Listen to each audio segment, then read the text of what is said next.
নমস্কার বন্ধুরা, easy ice cream বানানোর জন্য কি করতে হবে তা জানতে গেলে সম্পূর্ণ ভিডিওটা দেখুন। একটা গ্লাসে দিয়ে দেব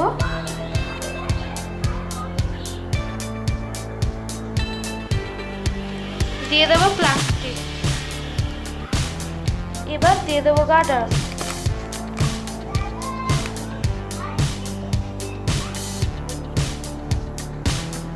এবার দিয়ে দেবো কাঠি।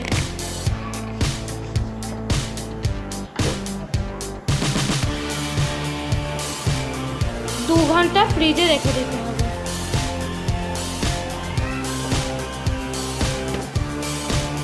2 ঘন্টা পর 5 মিনিট একটা বাটিতে ভিজিয়ে রাখো। বার করে নিলে রেডি আমাদের আইসক্রিম।